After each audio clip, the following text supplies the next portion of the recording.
I'm pleased to announce the Speakers Forum again. We used to do this regularly on Sunday up until last year, where people get up to speak. It's not because we love the sound of our own voices, mind you. We believe we've got something to say, something that you should be listening to for your benefit. My Swami Muktananda said that there's a time coming when we're going to need to have an inner development of our spirituality. In the Bible it says the Spirit will be poured out upon all flesh. That means the realisations that we need to survive in this world and see the future, not how we're being told it will be, but by our own deliberations. In the library there you'll find a plethora of books. A plethora of books, rather, if you'll excuse me. Like I said, this is our first time back. I'm a little rusty, just getting back into it. I'd like to introduce you to Swami Muktananda. We're great believers in the prophecies. You must read your Bible, get to know what the prophecies are, get to know an individual plan for you. Pull it a little bit away. You can look ahead. It doesn't take much to look ahead to our future and see that our government is more interested in concealing the information that we need than getting it out there. And not only getting it out there for people to be alerted and alarmed perhaps, but to actually come up with a plan for the future, a contingency plan. We have no evacuation strategy whatsoever in this country. Hey. We're doing nothing. We talk about global warming and the consequences. Let's point out what the consequences are. Use your imagination to open that door to clairvoyance. Every one of us is born with a capacity for clairvoyance. And macro and micro, the prophet is merely a person who points out the long term. Pull it away. The long term. Pull it away. Give it a bit. The long-term reactions to our decisions.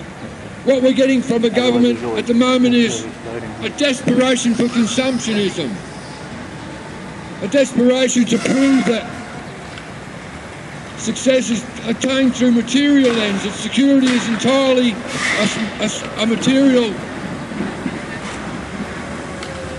goal, if you like. At some time or other we must look at ourselves as immortal beings and wonder where our destiny is beyond the grave. Scripture will tell you about the family of man, how we're supposed to break down our barriers, so not just a multiculture, but to be united in the one spirit.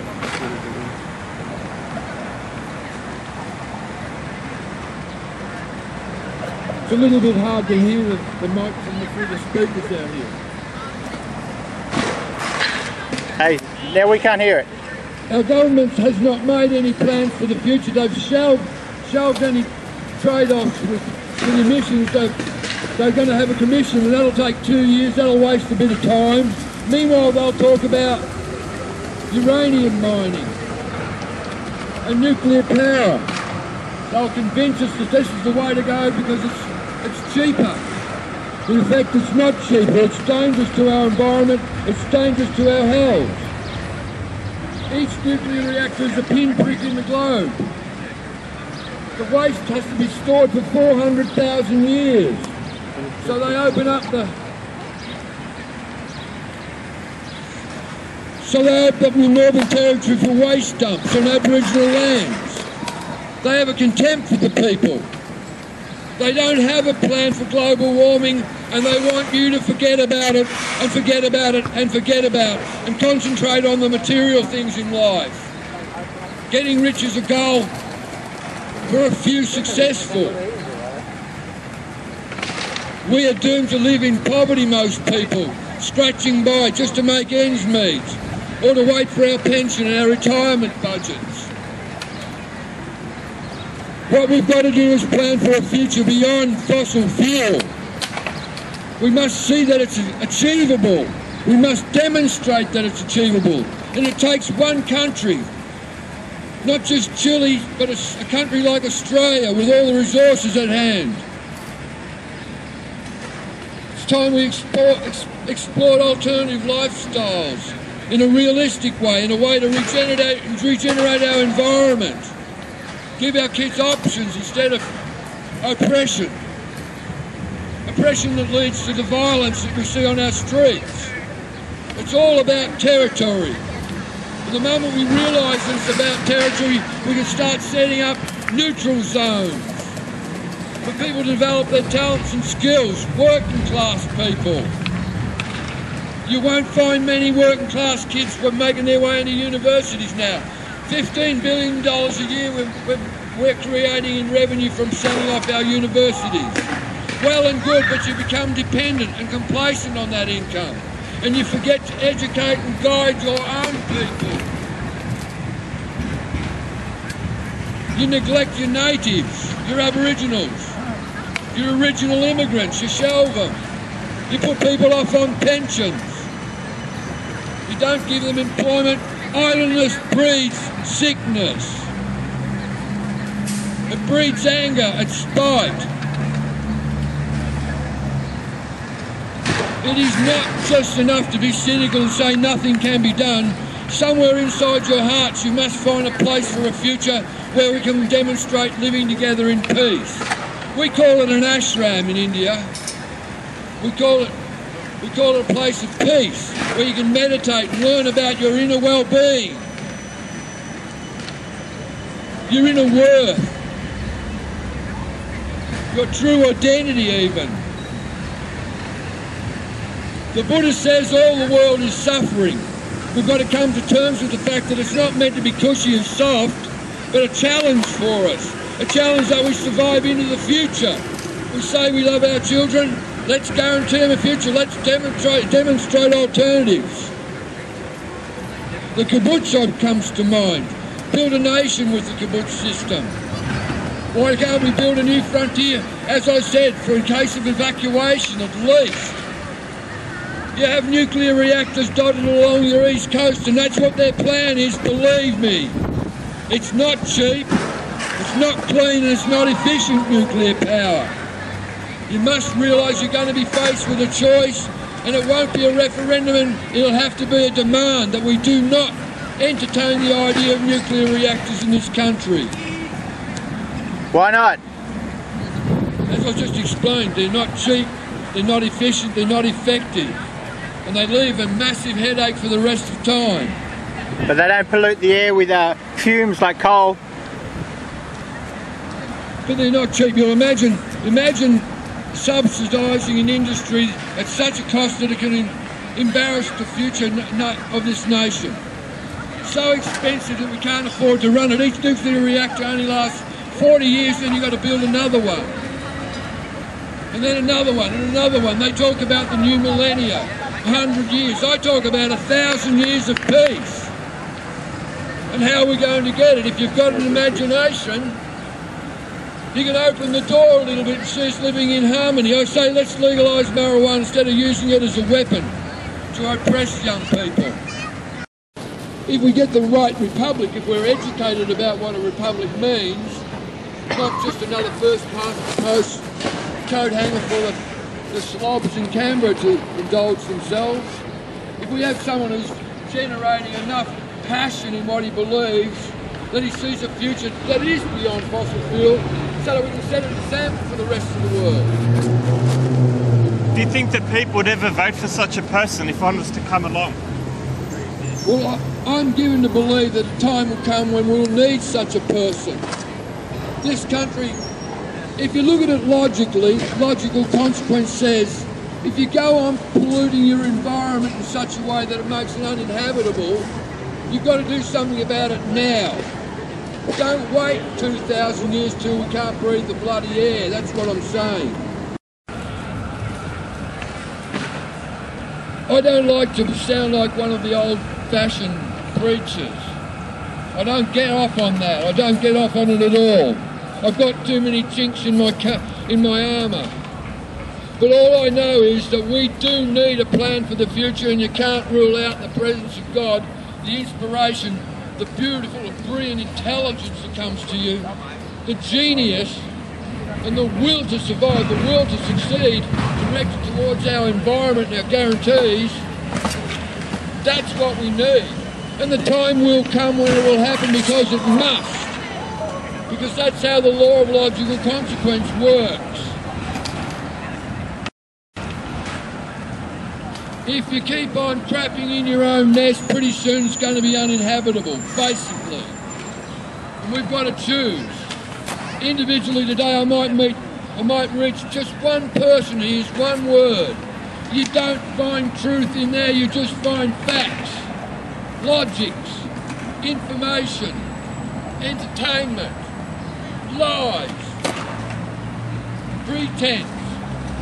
When you turn to the Lord for salvation, you find you get a bonus, you get the truth. But to turn to the Lord, you have to read books anyway. You have to read one book, that's for sure. Which is in the library. I don't really read the Bible that much, I must admit. But it has become indelible in me. As these realisations have come to me, it makes sense. And the more you read, the more it makes sense. And that's what he said about the pouring out of the Spirit upon all flesh. He will quicken your sight so you do understand. Your path lit like a lamp before your feet. You only have to know one thing, the guarantee. What's the guarantee?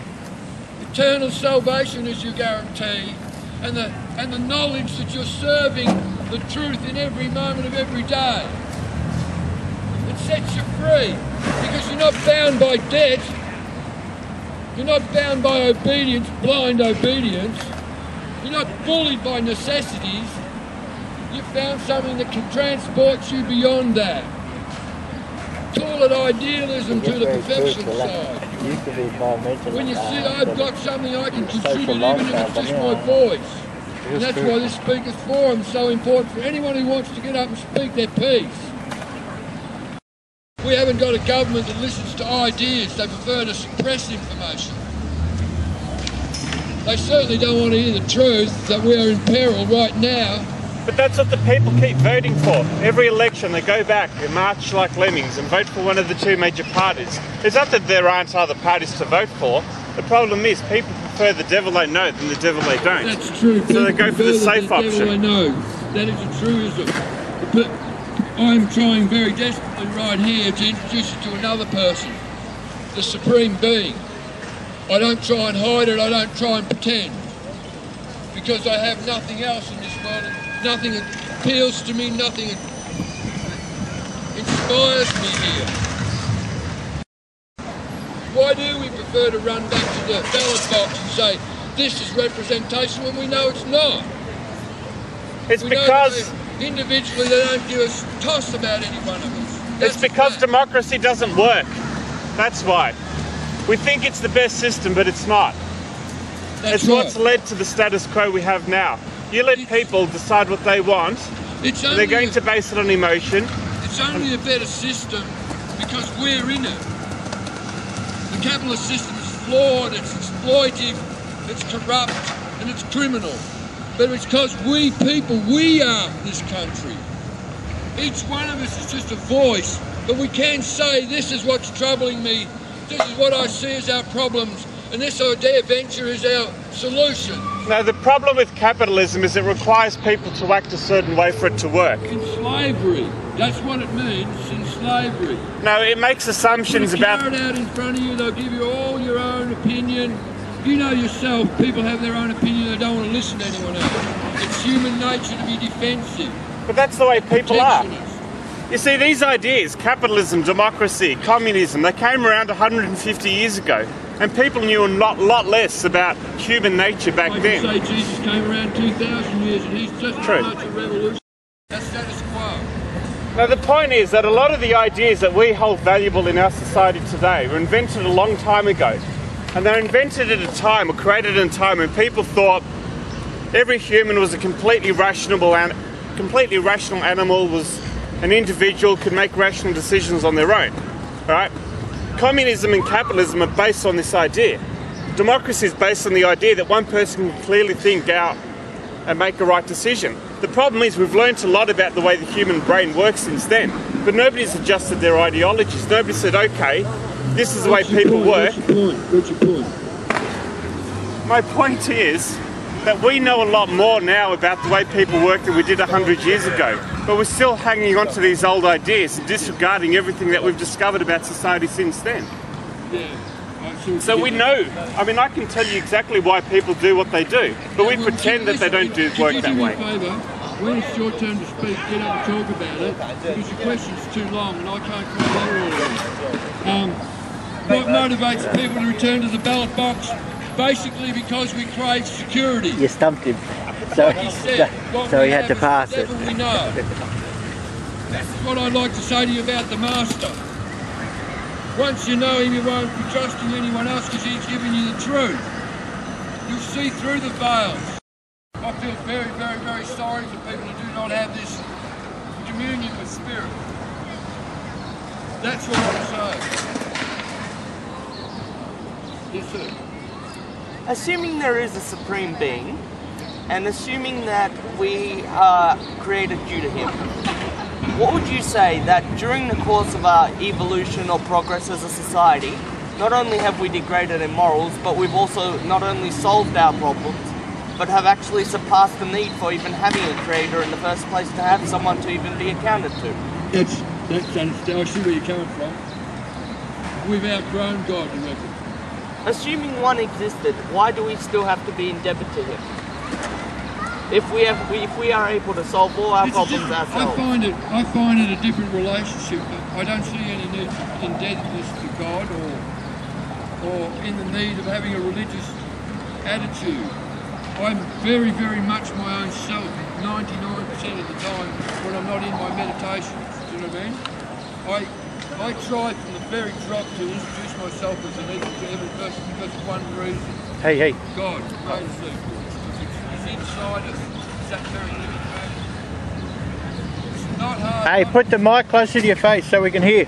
It's not that I want to make God up there either. I want to bring him right down here to grass level where he's one of us. Where he's known all the things that we've experienced and more. And he understands each one of us and our shortfalls and our inadequacies, if you know what I mean. So I try my very best to encourage other people to find that same reality themselves, the same assurance that, put it this way, if I'm not mistaken, there's a serious threat to this environment all the time. Your life could be in peril at any moment. Hey. And because life is so flickering like that, to have the assurance that you don't have to worry anymore. Go along with that as long as you're a Republican. Yes, I would. Yes, I'd go along with that. A Republican president would do me fine, thank you. How do we get a Republican president who's a man of God, a man of truth? Because I honestly hope, I don't want to sound like I'm banging my own drum, I honestly hope that the president of our future republic is someone like myself. Someone like yourself. Someone who knows that it's hard work, it's sleepless nights sometimes with the kids. But you owe them more than just looking after them and protecting them. You've got to give them options for the future. Thank you. Future. Anyway, this is my last few words, so I'm going to make a report for all of you. I believe that it wasn't a waste my coming out here. Someone may have heard just a few lines that they took away.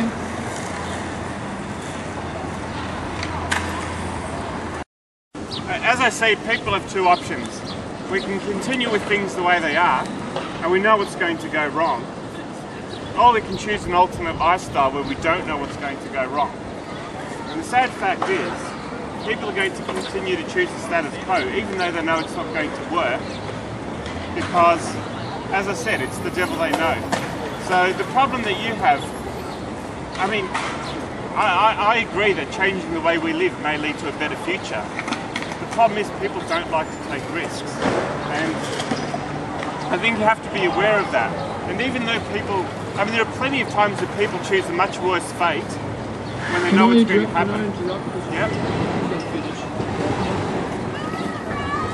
Because people don't want to change, more often than not, change is forced upon them.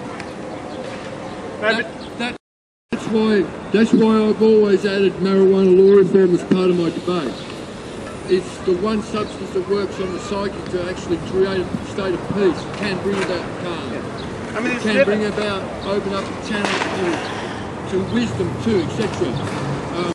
Time will come, and I swear I know it as a fact, there will be a cataclysm that will cause us to change because our own survival rights depend on it, our own will to survival make it occur. That's how I'm reading it.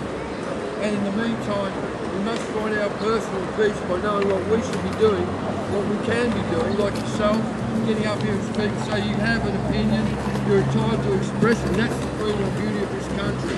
And I will finish now, thank you very much.